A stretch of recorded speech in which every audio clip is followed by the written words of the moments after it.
Hey everyone, welcome to another video from Code with Parsa. I am Parsa, and today we want to talk about inversion of control in React. So inversion of control is something that's been around for quite a long time with different technologies and everything.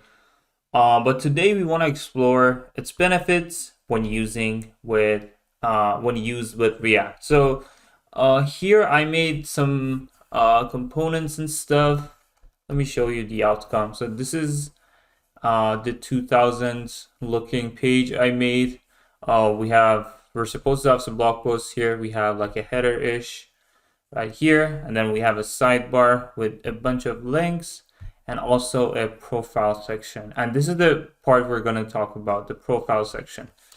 If I come back to my app.js, I can see I have a content component. Then I can go to that component. I see I have my content, this one, and I also have my sidebar, which includes the profile section and the link sections that we saw on the page.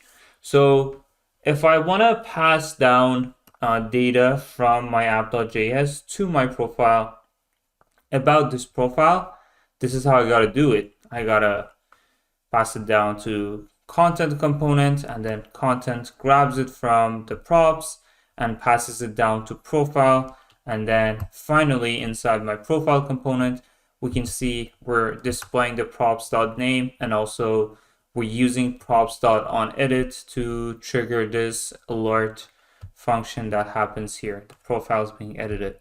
So this is one way of doing things, and this is actually a situation that this pattern is not useful. I specifically choose this situation because we can actually see we're passing in a bunch of functions and names, well here too, but it could have been more, to content, which has nothing to do with any of it.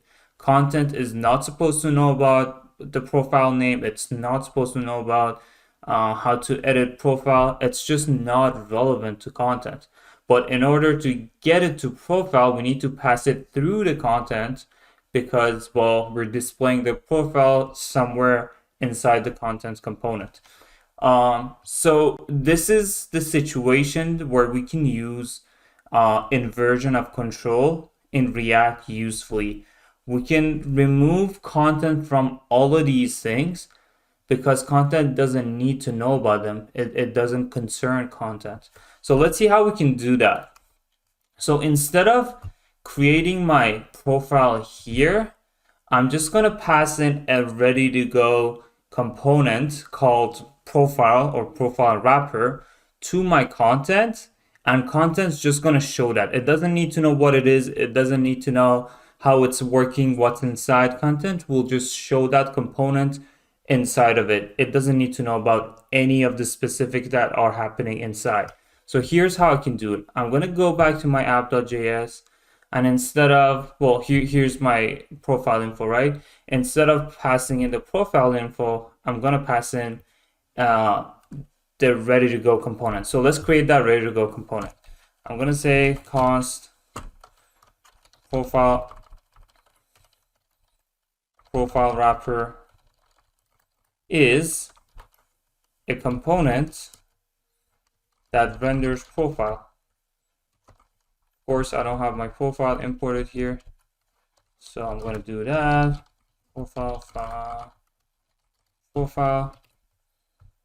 and now I can pass in whatever I want. I can pass in the name, which is profile.name here. Also the onEdit, which is also called profile.onEdit here. So here I'm making this ready to display component that can be used anywhere. Now instead of passing it all of those infos, which content doesn't need to know about, I take that, I pass it on here. I'm gonna say profile is what I tell you it is. right? And then I can go to my content, and instead of importing profile, I know I'm going to get it in my props. So come back here. I'm just going to render props.profile. And I don't know what it is at this point. Content doesn't need to know. It's just being passed to profile, and it's going to show it where it's supposed to show it. Once I save and I come back, I can give it a refresh too, but we don't need to. We see we're left with the same result. The only difference is my content doesn't, it's not caring about all of that name and on edit and potentially a bunch of more things. It's just getting a profile and it's just showing it. An app, which does have the data for my profile, is being concerned about it. So app has the data, it'll create the components, it'll make sure everything's okay, and then it'll pass it on to content, and content will just carry the burden of showing it to the page.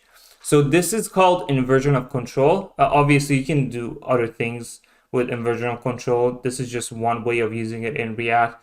But this is a very good example of how and when you should use inversion of control, and what upside and what advantages it'll give you in your React applications. Thank you so much for watching this video. Please hit the subscribe button if you want to, and hit the like button if you want to, dislike if you want, and I'll see you next time.